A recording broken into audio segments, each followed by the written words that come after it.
What if your ideal client was already warmed up, already trusted you, and already wanted to do work with you even before jumping on a call?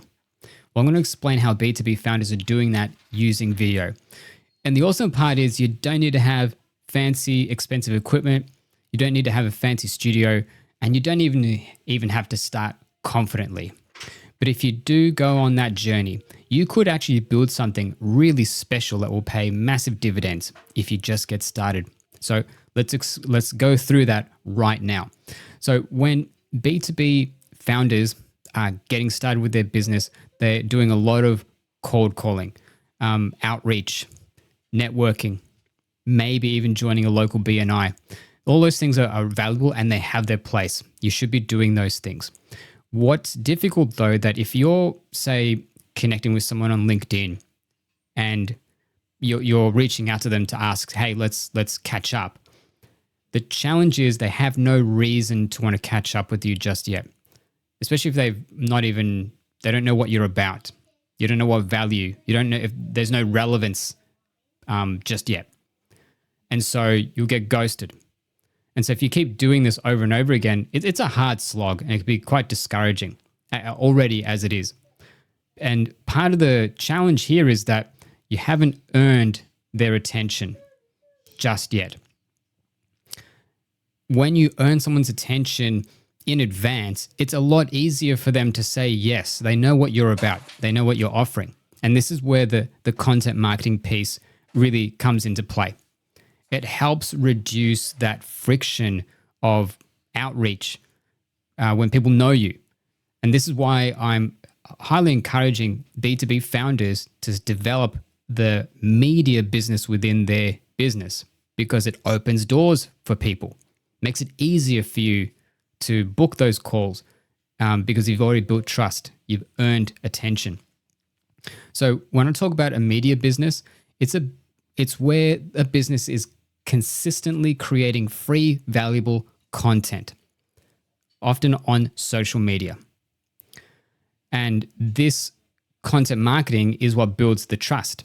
It's what earns the attention before someone meets with you.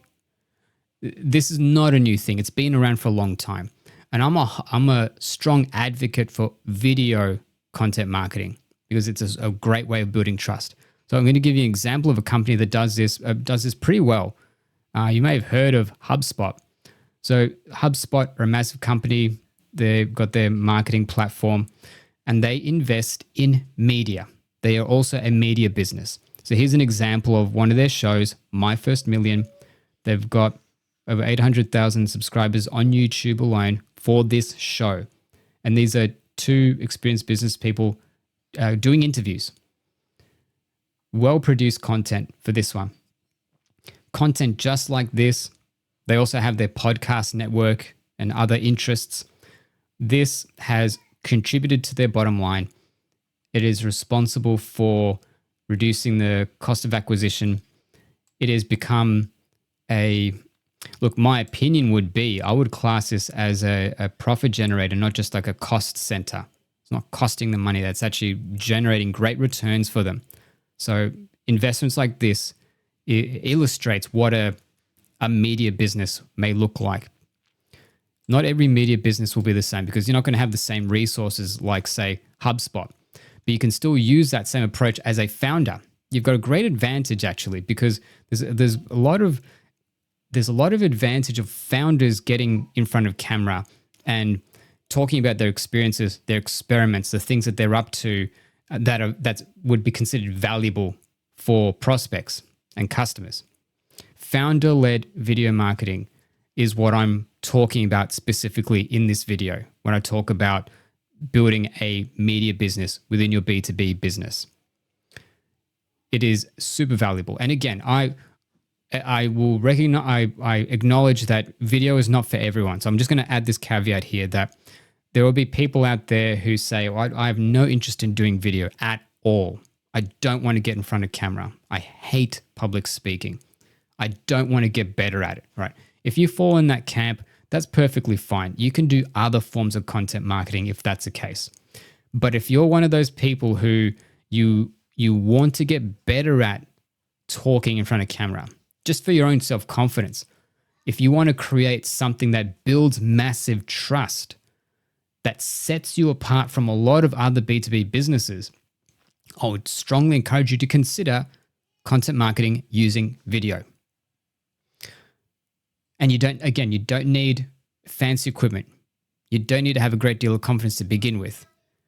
I'm going to give you 4 reasons why you should consider building that media arm within your business using founder-led content, especially with video. So number one reason you should consider this is that it builds trust. So I've mentioned this already, but this trust factor is really important because the trust in the founder and what they're talking about, it bleeds over into the business. It's so interesting. Like if you become that trusted name, that trusted face, for whatever reason, it's like, well, I'm interested in your business. It's a super interesting phenomenon. And this has been replicated over time, over and over again. But a classic example of this is Gary Vee. You know, when he started with the Wine Library TV, that was considered, cutting edge. He was really doing something different there. And his first video here is like, it's pretty rough. Like, look at this. There is nothing special about this. It goes for about 12 minutes. This is his first Wine Library TV video. But that was the beginning of something special here. He built a massive following. That loyalty led to more sales of wine for his father's wine business. And he's replicated that same model over and over again. And he talks about this all the time because it's this whole idea of content marketing has existed for the ages. It's not new. Disney was famous for doing that kind of stuff of founder-led marketing. The whole idea of using entertainment. So it builds massive trust when you can develop some type of show. And an easy way to do this as a founder is, having a Q&A show. Maybe you pick a question that someone asked you during the week. It could be a prospect. Someone asked you a very specific question and you decide to record a video about it and give your, deep analysis and experience to answer that question. And you turn that format into a show. You could just use your iPhone 15 and above. If you've got an iPhone 17, even better. I mean, those things are machines. They are comparable to a lot of mirrorless cameras now, in my opinion. So if you've got like an iPhone 15 and above, and you've got a specific question that you can answer in the form of video, that could be the beginning of your show. So, and it will build trust. That's the first reason why you should consider this. That trust building aspect is so important. The second reason, if you do this type of thing consistently, you then become the natural, obvious choice for your prospects.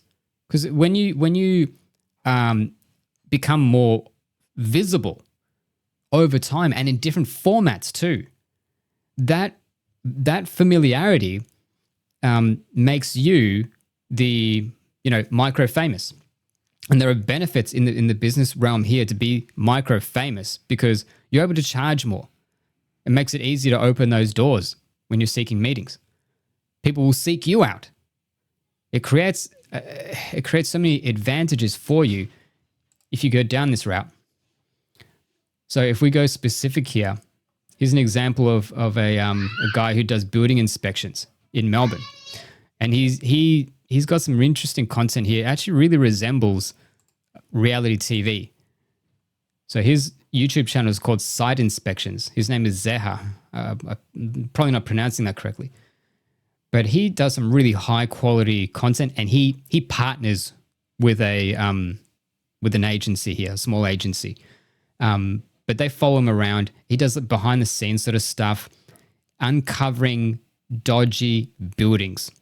And he does like forensic analysis of why buildings are not up to scratch. And so he's become quite well known and notorious within that niche here. And he's got a decent following here on YouTube alone and on TikTok. So that's given him opportunities and he's appeared on a current affair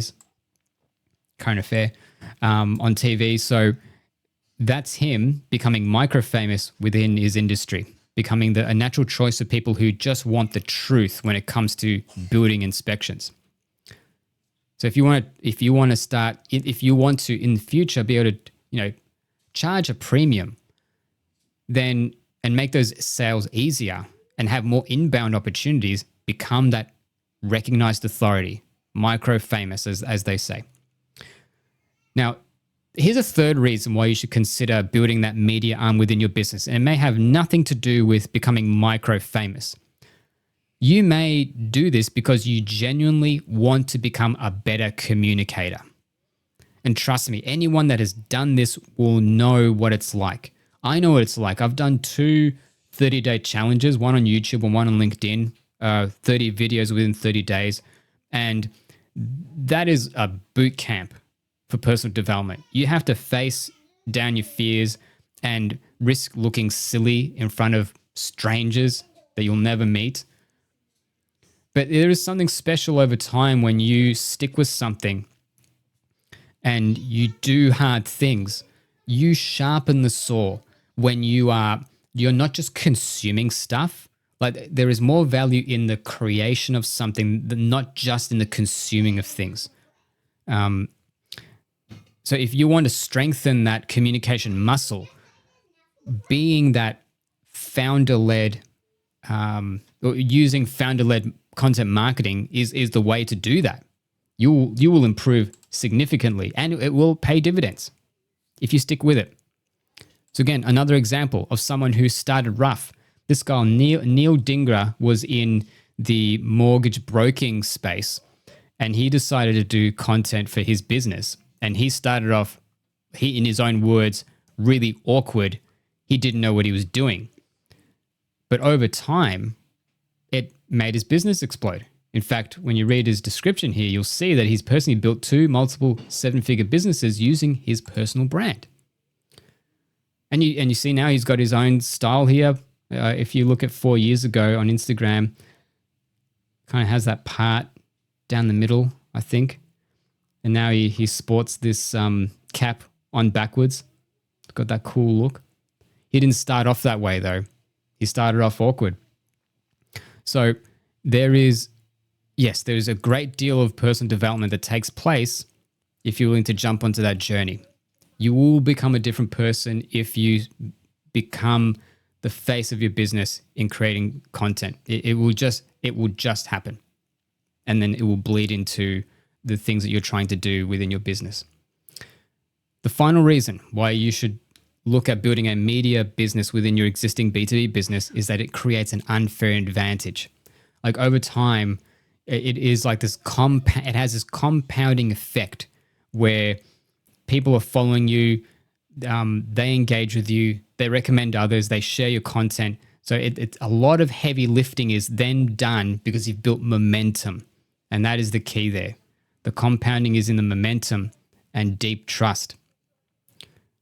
So an example of this where an Australian business, now admittedly, this is a larger business with some more resources, but they had to start they also started rough, I would say, in this space. So the example is the Jim's Mowing group in Australia. So anyone in Australia will recognize Jim's Mowing. They'll recognize the vans with the Jim's face plastered on them.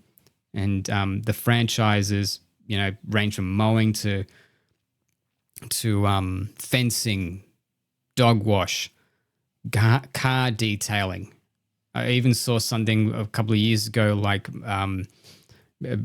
beauticians, Jim's Beauticians or whatever it was called. Like they launched on TikTok. So a whole bunch of things, right?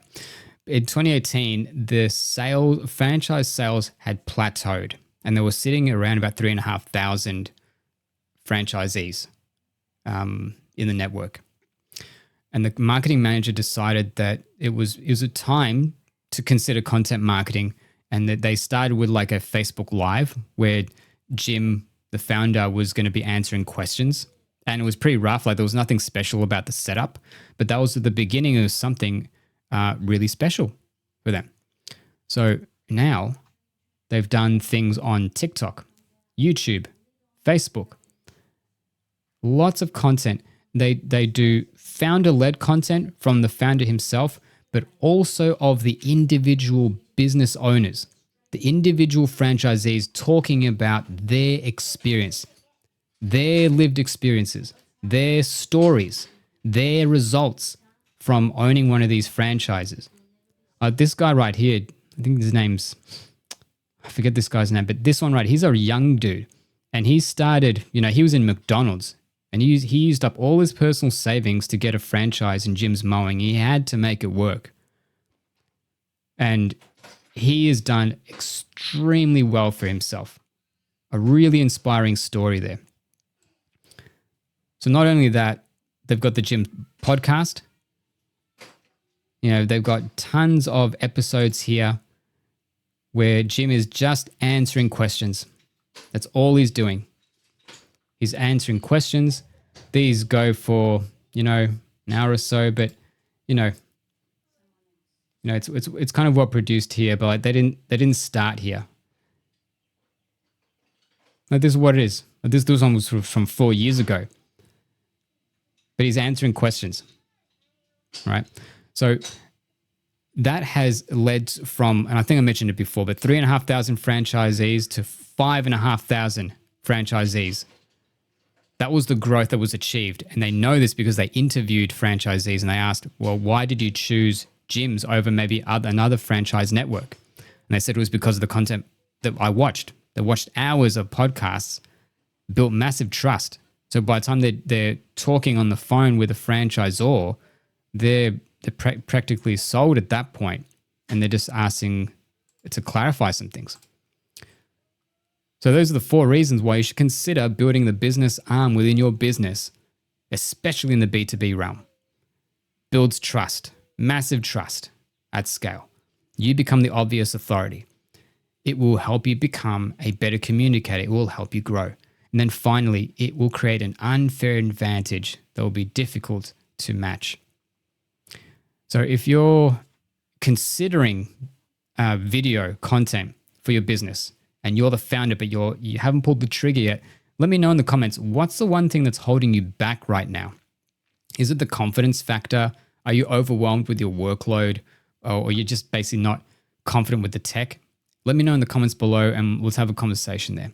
Now, if you've got value from this video and you're a B2B founder and you're looking for simple workflows, tech, and frameworks to help you create content and make it really, really easy, subscribe to the channel because that's what I'm going to be making moving forward. So more to come. So thanks so much for watching. If you're watching to the very end, thank you, and I'll see you next time.